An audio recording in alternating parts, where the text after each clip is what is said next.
జగన్ గారి పరిపాలన గతంలో ఎలా ఉంది? ఇప్పుడు రాబోయే చంద్రబాబు గారి పరిపాలన ఎలా ఉండబోతుందని అనుకుంటున్నారు? జగన్ పరిపాలన గురించి మనం చెప్పాలంటే ప్రజలే తీర్పు ఇచ్చారు ఆయనకి. వై నాట్ 175 అన్నాడు. 11 సీట్లు ఇచ్చాయని అక్కడ కూర్చోబెట్టారు. ఎందుకంటే 1632 రోజులు రైతులు అమరావతి భూమిని 33,500 ఎకరాలు పోలింగ్కి ఇచ్చి చంద్రబాబు నాయుడు గారికి, అంటే చంద్రబాబు నాయుడు గారు అంటే ఆయన సొంతానికి ఇవ్వలేదండి, ప్రభుత్వానికి ఇచ్చి ఉన్నాడు. కానీ ఆ ప్రభుత్వంలో 10,500 కోట్లతో దాన్ని నిర్మించారు. కానీ జగన్ గారు వచ్చి 3 రాజధానులని చెప్పి 3 ముక్కలాట ఆడి రాష్ట్రానికి రాజధాని లేకుండా చేశాడు. అందుకోసమే ఆయనకి 11 సీట్లు మాత్రం ఇచ్చారు. 170 సీట్లు 11 సీట్లు ఇచ్చారు. ఆయన పరిపాలన గురించి ప్రత్యేకంగా వివరించాల్సిన అవసరం లేదు. ప్రజలకు నేను ఎంతో మంచి చేశాను కానీ ప్రజలు నన్ను మోసం చేశారని కూడా అంటున్నారు కదా. ప్రజలు మంచి చేశారు. ఏం మంచి చేశారు? ఎన్ని లక్షల కోట్లు అప్పు చేశారు, ఎన్ని లక్షల కోట్లు ఇచ్చారమ్మా? అసలు ఎంతమందికి చేరింది డబ్బు? మీరు ఉదాహరణకి మమ్మల్ని కాదు, నిరుపేదల దగ్గరికి వెళ్ళి అడిగితే వారు చెప్తారు 100లో 20 మందికి బటన్ నొక్కిన డబ్బులు వచ్చినాయి, 80 మందికి రాలా. అమ్మఒడి ఒక్కొక్క దానికి ఇన్స్ట్రక్షన్స్ పెట్టి అనేకమైన నిబంధనలు పెట్టి అనేక మందిని అందులోంచి తొలగించారు. 300 యూనిట్లు కరెంట్ రాకుండా వాళ్ళు ఎవరైనా ఉంటారా? అదంటే వాడికి అమ్మఒడి రాదు. నేను నొక్కానంటే తాడేపల్లి ప్యాలెస్ నుంచి బటన్ నొక్కడం కాదుగా, ప్రజావేదికలోకి వచ్చి ప్రజా సమస్యలు తెలుసుకోవాలి. అలాంటి ప్రజావేదికని మొట్టమొదట కూల్చివేశాడు. ఇవాళ ఆయన కార్యాలయాన్ని కూర్చుదాకి కారణం చంద్రబాబు అంటున్నాడు. కాదు, సిఆర్డీఏ పర్మిషన్ ఉంటే సిఆర్డీఏ అధికారులు ఖచ్చితంగా దాన్ని చేసేవాళ్ళు కదా. అక్కడికి అది కాకుండా కూడా కోర్టులో కేసు నడుస్తుంది. అయినా సరే అంత మనం ఇవాళ ఆయన చెప్పిన మాటను తీసుకొని మనం ప్రశ్నించడం కాదు, దాని ముందు జరిగిన కోర్టు విషయాలు కూడా కొన్ని ఉన్నాయి. ఆ కోర్టు విషయాలు కూడా తీసుకొచ్చి బట్టబయలు చేస్తే దానికి పర్మిషన్ ఉందా లేదా? సిఆర్డీ అధికారులు వారికై వారు వెళ్ళి కూల్చుతుంటే ఎవరు ఊరుకోరమ్మా. కానీ వారి అధికారం ఉంది, అందులో తప్పు ఉంది కాబట్టి ఆ కార్యాలయాన్ని కూల్చారు. అలాగే జిల్లాకు ఒక కార్యాలయం, ప్రతి జిల్లాలో 2 ఎకరాలు మంచి విలువైన భూమిని తీసుకొని ఆ భూమికి ఎకరానికి 1000 రూపాయలు చొప్పున సంవత్సరానికి ఇచ్చి దాంట్లో భయంకరమైన ప్రజల సొమ్మంతా తీసుకెళ్ళి లక్షల కోట్లతో ఇవాళ 13 జిల్లాలు ఉంటే 25 జిల్లాల్లో 25 జిల్లాల్లో జిల్లాకు ఒక చొప్పున కార్యాలయం కట్టారు. అలాగే మీరు టీవీలు పరిశీలించినా, వార్తలు పరిశీలించినా, అసలు వీరి కార్యాలయాలు ఎక్కడెక్కడ ఉన్నాయని చెప్పేసి మీరు గూగుల్లో సెర్చ్ చేసినా కూడా ఎన్న కార్యాలయాలు మొత్తం ఉన్నాయి. అంటే జిల్లాకు ఒక కార్యాలయం కడతామంటే కొన్ని 100 కోట్ల ఋషికొండ ఉంది, ఋషికొండ ఇప్పుడు 500 కోట్లతో కట్టారండి. ఎవరి కోసం కట్టారు?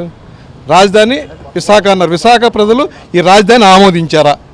ఆమోదించలేదుగా. ఆమోదిస్తే అక్కడ ఉన్న 16 సీట్లు ఈయనకు వచ్చాయిగా. వాళ్ళు ఏం చేశారు? 5 సీట్లు 4 సీట్లు 3 సీట్లు ఇచ్చారు. అలాగే ప్రజా పరిపాలన చేసినప్పుడు ఆలోచించి పరిపాలన చేస్తే మళ్ళా వచ్చేవాడు ఆయనకి వయసు ఉంది, 30 సంవత్సరాలు సీఎం అన్నారు. కానీ ఆయన ఒకటే అనుకున్నాడు, అధికారంలోకి వచ్చేదాకా నేనున్నాను మీరున్నానని చెప్పాడు. అధికారంలోకి వచ్చినాక నేను చెప్పింది వేదం అనక ఒక నియంత పరిపాలన, ఒక రాజులాగా దాన్ని పరిపాలన చేయడం ద్వారా బాబు అన్ని రాక్షస పాలన చేస్తున్నాడు. ఇప్పుడు వచ్చి నన్ను నెల కూడా అవ్వలేదు, అప్పుడే రాక్షసులాగా చేశారు. ఇంకా రాబోయే 5 సంవత్సరాలు ఎలా ఉండబోతుందని అమ్మా నేను చెప్పకూడదు. వైసీపీ పరిపాలన 5 సంవత్సరాల్లో ఎంతమంది ఐఏఎస్ ఆఫీసర్లు, ఐపీఎస్ ఆఫీసర్లు కోర్టు మెట్లు ఎక్కారు, హైకోర్టు మెట్లు ఎక్కారు. ఒక ఆయన 24 గంటలు ఒక హోదా గల ఐఏఎస్ ఆఫీసర్, ఐపీఎస్ ఆఫీసర్ ఆ కోర్టు మెట్ల దగ్గర నిలబడ్డాడు. దగ్గర 250 కేసుల్లో కోర్టు ముట్టికాయలు వేస్తూనే ఉంది. ప్రతి జీవో ఇంప్లిమెంట్ చేయటం, దాన్ని కోర్టులో వేయటం, దానిలో ఉన్న లుసుగులు తెలుసుకోవడం, దాన్ని ఆపమని చెప్పేసి. అయినా కూడా కోర్టు ధిక్కారం కూడా ఎన్నో కోర్టు ధిక్కారం కేసులు కూడా చేశారు. ఆయన సరిగ్గా పరిపాలన చేస్తే ఆయనకు వయసు ఉంది. రాజశేఖర రెడ్డి గారు తనయుడు, చక్కగా పరిపాలన ఇచ్చేవాడు. ఇప్పుడు నువ్వు చక్కగా ఉన్నావు అనుకో, నీ కుటుంబం బాగుంటుందిగా. అలాగే ఒక రాష్ట్రం అంటే ఏంటి? ఒక కుటుంబం. ఆ కుటుంబానికి తండ్రి జగన్మోహన్ రెడ్డి తండ్రిగా ఉన్నప్పుడు సరిగ్గా పరిపాలించాడు ఇంకమ్మా. పిల్లలందరూ చక్కగా ఒక దారిలో నడుస్తారు. లేనప్పుడు ఏమవుద్ది? ఇప్పుడున్న మంత్రులందరూ నానా రకాలుగా అసలు ఒక బూతుల పంచాంగం అనేది ఈ యొక్క పరిపాలనను మేము విన్నాం. 16 శాసనసభలు జరిగినాయి అంటే 16 మంది ముఖ్యమంత్రులు పరిపాలిస్తే ఇంత భ్రష్టు పరిపాలన అంటే ఇంత భయంకరమైన తిట్లు పురాణంతో ప్రభుత్వం చేసిన, అధికారంలో ఉన్న ప్రభుత్వం ఏ ప్రభుత్వం కూడా చేయలే. హుందాగా ఉన్నారు. రాజశేఖర రెడ్డి గారు, చంద్రబాబు నాయుడు గారు ఒక కార్యక్రమం మొదలు పెడితే దాన్ని రాజశేఖర గారు ఇంప్లిమెంట్ చేసి నడుచుకుంటూ వెళ్ళాడు. తర్వాత కిరణ్ కుమార్ రెడ్డి గారు వచ్చాడు, తర్వాత రోషయ్య గారు వచ్చారు, తర్వాత మళ్ళీ చంద్రబాబు నాయుడు గారు వచ్చారు, దాన్ని ఇంప్లిమెంట్ చేశారు. రాష్ట్రం విడిపోయింది. 16,500 లోటు బడ్జెట్తో ఆయనకి పరిపాలన అప్పచెప్తే ఆయన పొత్తిగుడ్లలో పసిబిడ్డను పట్టుకొని బస్సులో ఉండి పరిపాలన చేసి రాష్ట్రాన్ని 4,000 కోట్లతో ఆయన అభివృద్ధిలోకి తీసుకొచ్చాడు ఆయన. అందుకోసమే మళ్ళీ పరిపాలన చంద్రబాబు గారు చేస్తేనే ఈ పరిపాలన బాగుంటుంది, రాష్ట్రం సుభిక్షంగా ఉంటుంది, అమరావతికి ఒక రాజధాని ఉంటుంది, రాష్ట్రం లేని రాజధానిగా మనం 5 సంవత్సరాలు మనం అనుభవించాం. మా పిల్లలు అడిగారు, అయ్యా డాడీ మన రాష్ట్రానికి రాజధాని ఏదని అడిగితే మేము చెప్పే సమాధానం లేకుండా నోరు మూసుకుని, ఎందుకంటే 3 రాజధానులు ఏదని చెప్తామో చెప్పలేం కదా. అలాగా రాష్ట్రానికి రాజధాని లేకుండా మనం చేశాడైనా, అందుకోసం ప్రజలు తీర్పు ఇచ్చారు, 11 సీట్లు పరిమితి చేశారు. ఆయన ఇప్పుడైనా సరే ఆయనలో ఉన్న దాన్ని తగ్గించుకొని, ఇప్పుడు ఒక సభాపక్ష నేతను మనం ఎన్నుకున్నప్పుడు ప్రతిపక్షము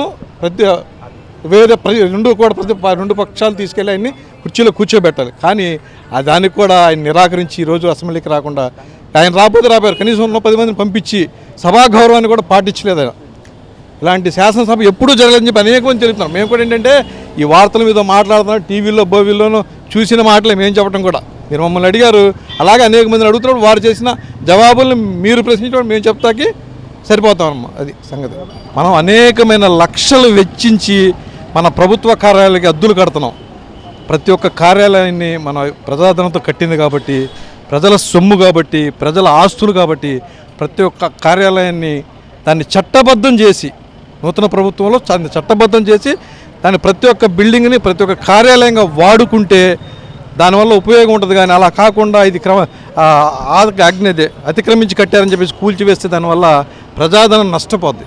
నేను చెప్పే ప్రభుత్వాన్ని చెప్పే ఒకే ఒక మాట ఏంటంటే 25 జిల్లాల్లో ప్రతి ఒక్క కార్యాలయాన్ని క్షుణ్ణంగా పరిశీలించి దాన్ని చట్టబద్ధం చేసి దాన్ని ప్రభుత్వ కార్యాలయానికి వినియోగించుకుంటే బాగుంటుందని మా సలహా. అది.